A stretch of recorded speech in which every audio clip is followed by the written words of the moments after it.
The latest Pompey news, updates every day from the Pompey Sound news desk. John Massinho on the increasingly crucial January window. There will have to be people leaving. We've only got one squad space, so there would have to be departures. We've been planning. You can't pitch up on January 1st and then all of a sudden decide what you are going to do there. We will be well prepared come January 1st to do any business we can do. Then it's whatever becomes available after that, because things are fluid and probably change after the third round of the FA Cup. At that point, sides are maybe a bit more willing to let players go based on what they are looking at with their squad, so things are very fluid and we've discussed that. I don't think our 3 loanees will change. We haven't got any intention at the moment with that. We have a 33-man squad at present, but possess 8 players born on or after January 1st, 2004, who are classed as under 21. Thereby do not count in the Football League tally. Compared to the team which finished last season, it's just really different. It's a really different side. Ultimately, you are going to be judged on results, and the results we had at the back end of last year were really positive. At the moment they are not, so where we are in the league table is probably a good reflection of how we've been. That is probably the best barometer. The returning players have improved the team. We had that immediate bounce when we played against Millwall, although we didn't quite manage to follow that up.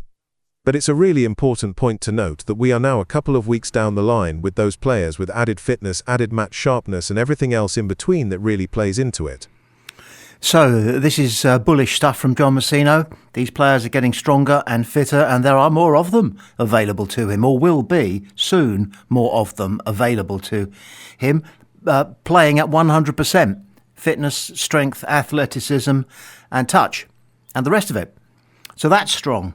But what's exciting, and I think most fans would agree, that rightly or wrongly, the most exciting thing that he has said there is that Pompey are going to be dealing in between 3 and 6 new arrivals.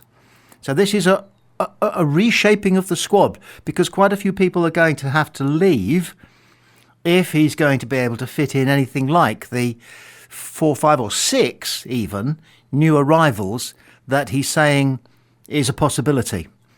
And football fans love nothing more than waking up in the morning and checking their phone and discover that he or she has got a new hero in waiting. Because when we sign a new player, there's always this hope that they're going to actually have a magic wand and that they're going to be able to score a goal almost every time they get the ball, or carry out such thumping good defending that the opposition don't want to venture over the halfway line because they're scared of our centre halves or whatever. So exciting times. It's going to be an exciting January, and it's going to be an exciting final third or quarter of the season, because we now know what our season is all about, and it is all about, once again, avoiding relegation and trying to get as high up mid-table in the Championship as possible, with a view to consolidating further and maybe having a go at something even more meaningful the season after that, or, God, you have to be patient, don't you? Maybe the season after that. But if it happens, it'll be well worth any wait, won't it? John Massinho on a player back from the wilderness. Harvey BLAIR should be back and will most likely challenge for a place in the squad. We now need Harvey to stay fit. First and foremost, he needs to stay fit. We've seen what he can do this season. 2 of his more positive performances came against Middlesbrough and Watford when he came on. He had half an hour in both of those. He came on against Watford when he offered pace, power and an outlet down the left-hand side. It was slightly different in the Middlesbrough game, because we were seeing the game out. He's not managed to stay fit and keep fit, but when he is, he's a very good player. Harvey has the talent to play at this level and the level above. It's about if he can put it all together. That's a very strong endorsement from John Massinho. He's talking about a player we have seen very little of, but he has seen enough, and his judgment is sound enough, and his confidence is high enough to be able to say that he believes that Harvey BLAIR can play not only at Championship level, but in the next tier up. In other words, he thinks that BLAIR has what it takes to be a Premier League player. And that's what we want to hear, but most of all, that's what we want to see. So fingers crossed, he's back. Fingers crossed, he keeps himself fit. And fingers crossed, he turns out to fulfil the predictions made by John Massinho. The Pompey boss on the transfer strategy of last summer. People are going to form opinions early on about players. That's fine, we expect that. I still think it's very, very early in their Portsmouth careers, and some were signed for the long term anyway. There are some who've done well in glimpses and some who've done well in more consistent patches of form, but there's probably no one who's taken the bull by the horns and said they're ready, fit and good enough to play every single one of those games we've played so far this season. I don't think anyone has actually managed to do that apart from Regan Poole and Andre Dezel, who aren't new signings. Every space up for grabs tells you what you need to know. I think every space in the side is probably up for grabs at the moment, which probably tells you what you need to know. We tried to do that in the summer, sign for the here and now. We want that longer-term focus at the football club, but we did sign John Swift, and we did sign Connor Chaplin. We didn't sign a complete raft of kids, and hope that would be the answer, so we're fully aware of trying to get players in for the level as well. I think reading between the lines, John Messino there is saying surely our transfer policy was there for all to see. We're signing players for the medium and long term, with the future of the club in mind, and also as assets, of course. But we also wanted to sign some players for what he calls the here and now, because we wanted to hit the ground running in our second season in the Championship. And in actual fact, we did. A wheel came off after about 8 or 9 games, didn't it? And that remains one of those mysteries. I think a compendium of injuries and players going off the boil, and possibly 1 or 2 other things so spooky they are beyond the intelligence of science. However, he still feels he needs to make the point that the transfer policy was a strategy, a carefully worked out strategy, and one which they are sticking with. So it probably means that in the coming transfer window, there will be some signings for the here and now, for sure, but they will also be having a think about the following season. If, of course, we stay up in the Championship, that's one thing. If the worst happens and we go back to League One, then they'll have to think again, and that strategy will have to change.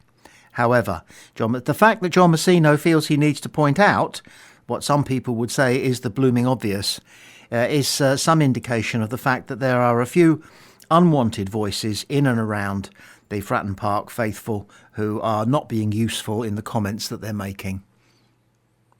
Some people just like to criticise, don't they? John Messino on the Marlon Pack long throw. I suppose football is revisiting set pieces and long throws at the moment. Forever and a day, set pieces have always been a hugely important part of the game. We built a lot of our success in League One off the back of scoring a lot of set pieces. Some of the biggest goals we had in that campaign were set pieces, and we had a very strong record defensively and attacking as well. We haven't necessarily changed anything in terms of our structure and our setup. Obviously personnel has changed in there, but set pieces will always be very, very important. Now we have long throws, which are really interesting. They went out of fashion for the past couple of years, but have suddenly come back in. It depends on whether you get it right, not just the long throw in, but always getting it right underneath that with players attacking the ball. Both sides had long throws at the weekend, which didn't come to anything. Bristol City had Rob Dickie, we had Marlon.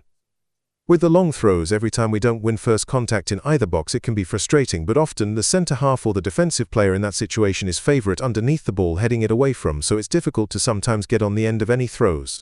The game of football has always favoured the defending side, the side without the ball. It's easier to be a defender than to be an attacker. It's easier to make a tackle than to dribble round somebody. If it was different, well, if you want it to be different, then you'll have a sport like basketball where they go down one end and score, then the ball comes back down the other end and they score. And we don't want football like that because a goal is so precious. So an average of, 2.8 goals per game is about right, because there's tremendous excitement when a goal goes in.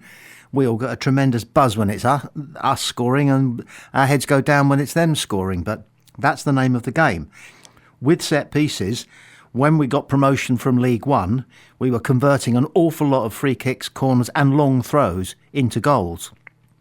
Hasn't been happening so far this season. Didn't really happen that much last season, so something is different in the Championship from League One. Now, if we can put our finger on that and we can make that change somehow, then we'll get back to scoring goals from set pieces, including perhaps even especially Marlon Pack's long throws. And we'll be picking the ball out of the net after they've had a corner or a set piece against us that less often.